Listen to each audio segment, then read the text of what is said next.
Welcome to this week's Star Report. This is Jason here at New Dimensions Crystals and Reiki in downtown Brenham, Texas. If you're in the area, feel free to stop on by and ask me other questions that don't regard astrology or the Star Report. I am quite well versed in other things that if you check out my website at newdimensionscrystals.com, you will see those things. So let's get right into the report. We usually start with the sun here. Because the sun is the most dominant force in our solar system and for the energy of planet Earth. And anything that's happening cosmologically will be filtered through that or magnified by that because it is dominating electrically and with light in our area. So, what is happening with the sun? The sun is got a coronal hole that is currently facing our way. It's more on the south side of that. And so, when the coronal hole, if you were looking at sun weather, and you see those little things of the sun, it's the dark spots on the sun, not the sun spots, but the dark holes. And that sends a plasma stream, right? So that's sort of a thicker, slower energy that comes out of the sun towards us. And that energy usually causes a little bit of heaviness, right? So you might feel compressed or slower when that happens. And then there are sometimes some triggered events when that starts to be facing, and then when the plasma arrives, which is usually a couple of days later. Since the coronal hole is turned in on us today, that stream will probably be hitting us around Friday, it looks like. Maybe Thursday evening, but probably by Friday for sure. So sort of pay attention with that. Sometimes that comes with also extra seismic weather, so earthquakes, volcanoes, stuff like that. And then, of course, the other things that happen on the sun are solar flares and coronal mass ejections. Currently, the sun is in a lower spot, but it is currently continuing to have minor solar flares. So they're not even quite reaching the M class, or only a few of them are. And so that's just the amount of energy that comes with those. And so when there's not a coronal mass ejection, which is particles or plasma that comes off with it, then those really just cause an irritation, a little bit of brain fog, a little bit of sometimes heart palpitations. If you're really sensitive, you already have cardiac issues, that can be a sort of thing. So if you're feeling heavy and a little agitated, that's the sun. Thanks, sun. But there are no CMEs. There are a couple sunspots, which are the one things that produce CMEs that are facing towards the Earth right now. So if you like to watch the space weather, go ahead and watch your favorite channel, see if anything happens with that. But they're so small and not as complex as they could be, so they're probably not going to be large flares if they flare at all, or coronal mass ejections. And so the thing that's going on with the sun is why it's so dominant is A, because it's the sun, but B, because of the continued magnetosphere, or the electrical protection that the sun produces for itself is lowering because our magnetic polar shift. So that magnetic polar shift this last week, paper came out, which is it's moving faster, right? So it used to be a couple hundred or a couple miles per every 100 years. Now it's about, I think it's up to 50 miles per decade, and so maybe it was per year. Anyway, it sped up to that sort of speed, so it's going significantly faster than it was when they started to record this in around the 1850s, 1870s. So pay attention to that. As that shifts and the solar weather starts to combine with that, then we have perfect storm for solar weather to mess with stuff like internet, satellites, electrical grids. So pay attention to that if you are somebody who depends on electricity, which most of us are in these days and times. So that's the solar weather. Pay attention to the magnetic polar shift and what that means. You can do some research about that online if you want to go a little bit deeper. Or like I said, come by the shop and ask me some crazy things about other things that go on in the world. And that leads us into today, Wednesday. Today, Wednesday, in the astrological weather is the end of Mercury retrograde's post shadow, right? So Mercury retrograde is always the stuff with communications, relationships, technology, travel, or cars. Like if you have had car trouble during this Mercury retrograde, that's normal. And so this is the end of the post shadow, right? And so this particular Mercury retrograde was intense, and the shadow was even more shadowy, right? So it seems like Mercury retrograde might have extended itself, or you would be feeling it that way. And that just has to do with all the intensity of the month of May, with all the end of the solar and lunar eclipses, and then that eclipse season energy that sort of had a post shadow as well. And so I've noticed with people who come to the shop or ask the shop questions that relationship issues have been particularly struggling with, and that would be old stuff that came up, like not even a current relationship that you're in, but just old stuff that came up that you sort of triggered you and sort of caused a reaction. Old relationships that came back around, thinking, "Hey, let's be a thing," and then just old relationships, and not necessarily romantic relationships, but just sort of things about being treated misfairly,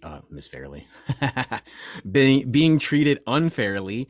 Whether that be in schooling, early childhood, first jobs, those kinds of issues were coming up, right? And those were all triggered by that solar and lunar eclipse stuff. So those seem to be more intense, and so might have caused in your current relationship even more baggage or conflict.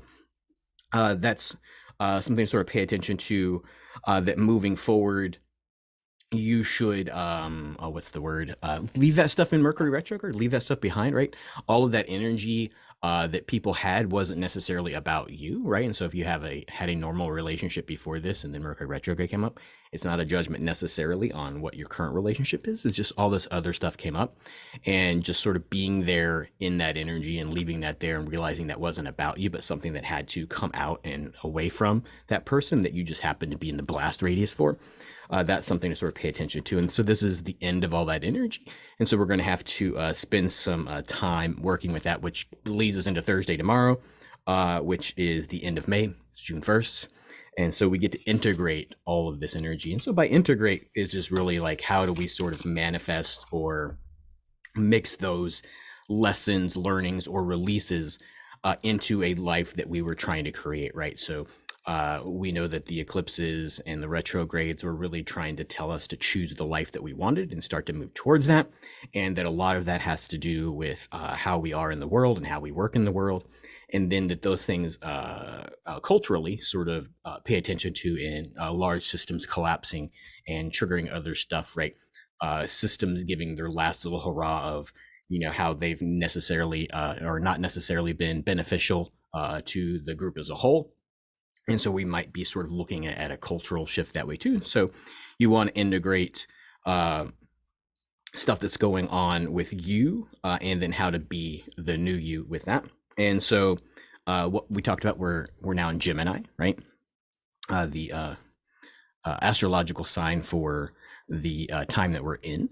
And so Gemini, we talked about last week, is really the mixing of the higher and the lower minds, right, into the spinal cord or the nervous system, right? And so that's the integration, right? So we can know things, but if we don't integrate it into our body, there's a disconnect, right? And sometimes that causes the body to sort of malfunction.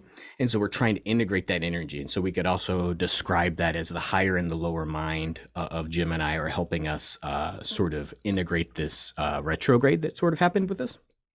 And the planet that is dominated on Thursday the 1st is going to be Venus, right? So we're supposed to do this with love. And then love is really not necessarily about not having flaws and not even loving things that are wrong with you, but loving you in spite of things that are wrong with you or things that sort of happened.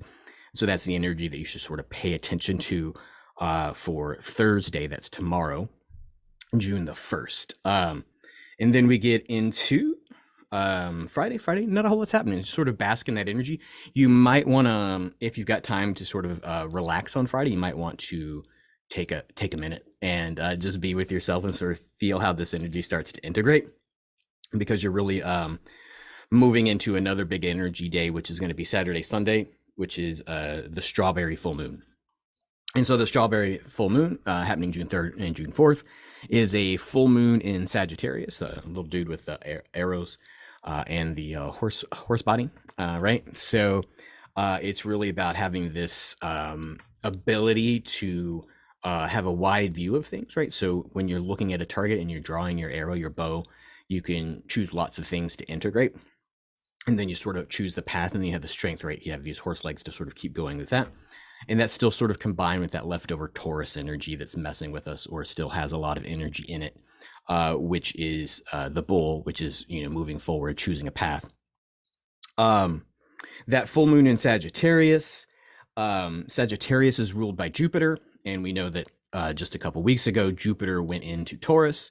Jupiter is about abundance, job, wealth, anything that sort of creates bigness, right? And so whatever you might be working in, and then manifesting, right? Taurus is earthly stuff, nice things.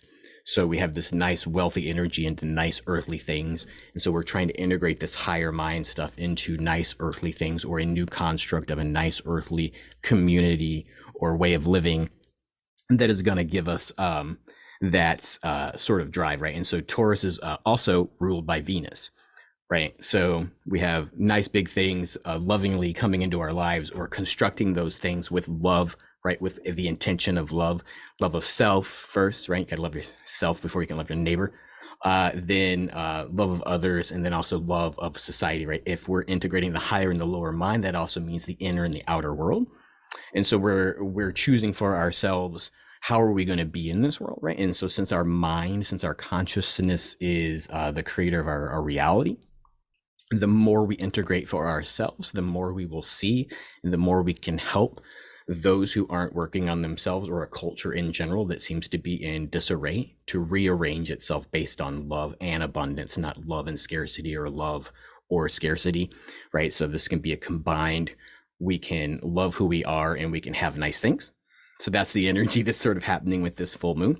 And of course, we know full moons are about sort of new beginnings and cleansings, right? So it's not necessarily the new moon where we're starting all over new stuff. This is the end of the cycle, and it's just anything that we sort of have left over that we're releasing, right? It's maybe if we're being a new person, or we've lost some weight, it's getting rid of that old wardrobe, because we're not going back that way. We're going to stay healthy and stay the way we are. So that's the energy that's going on Saturday and Sunday. And then also the energy that's going on with that. Not only is Jupiter ruling Sagittarius, and not only is Jupiter currently in Taurus, which is ruled by Venus, which is love, we also have the Mars and Leo trine with the Moon, which is also part of the cosmic kite.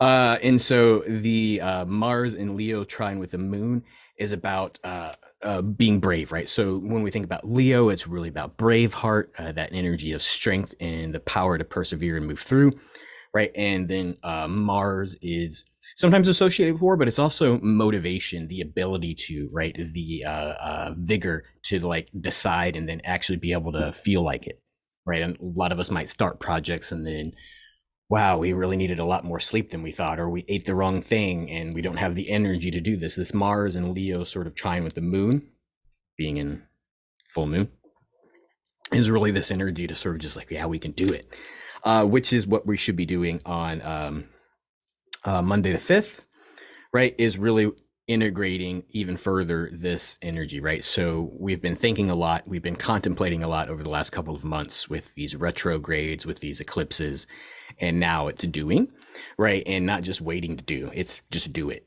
I don't say do it without hesitation, do it with the planning that you've been contemplating, but do it nonetheless. And then sort of see how that integrates, right? So do and observe. And so Monday is going to be a day to do and observe all in one, which leads us to Tuesday of this week, which is a 6-6 gateway, right? So June 6th.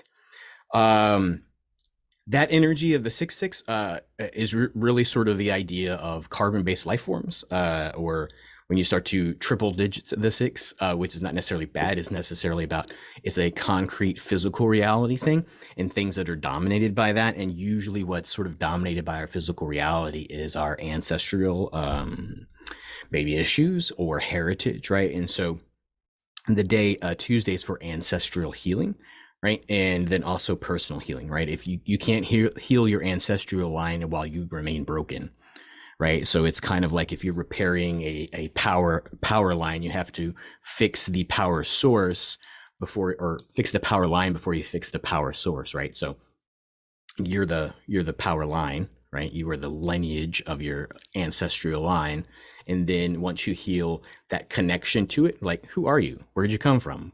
What's your major issue? Admitting those out loud, integrating the lessons that you've learned from that, and then giving that healing or that understanding. Or if we want to go back to Thursday, integrating that healing with love, like, hey, family, I love you guys, and let's be a little bit better to each other. So that might be an easy day or a hard day. That might be a cathartic day, or it might be a ho hum day, right? If you've been doing this work for yourself and with your family, or you've been keeping your family abreast of what's happening in your life while you've been doing these transformations, maybe that's an easier conversation. Like, hey, I feel like I'm at a point where I've integrated a lot of my healing, and if y'all have any questions or want to heal with me, how about we do that? And of course, this is all done with love, not judgment, right?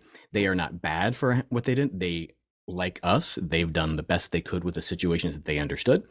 So sort of have that in mind if this comes to be the day on Tuesday where you start to integrate or work on that ancestral healing, right? Family line stuff. I think that is all, because Wednesday we'll go into next Wednesday when we do the star report then.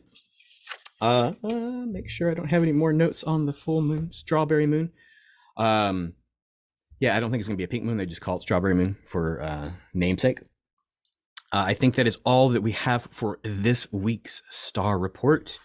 Of course, like the video if you like the video, and subscribe. That'd be really great. And share this with your friends so that they can get the information that I give out, and that we can give this, we can integrate this information to more and more people, right? The more people who know, the more people who can help. And what we're always looking for is momentum, more people rowing in the boat towards this ascended understanding of ourselves and this healed understanding of humanity, and therefore this healed understanding of this planet Earth that we're living on. You can find me here at New Dimensions Crystals and Reiki. NewDimensionsCrystals.com is the website. And of course, if you're having any difficulties integrating any of these energies yourself, I do energetic work that can help your energetic body do that, right? Sometimes it's an energetic block that's keeping us from mentally figuring these things out. You can book a session if you're in the area online and come on in and do that. There is even a specific session called Integrate that if you want to try and integrate that energy, you can come in and book one of those sessions here at the shop. Until next time, everybody, it's been wonderful. It's been great. Let's move forward with love, and we'll see you next week. Many blessings.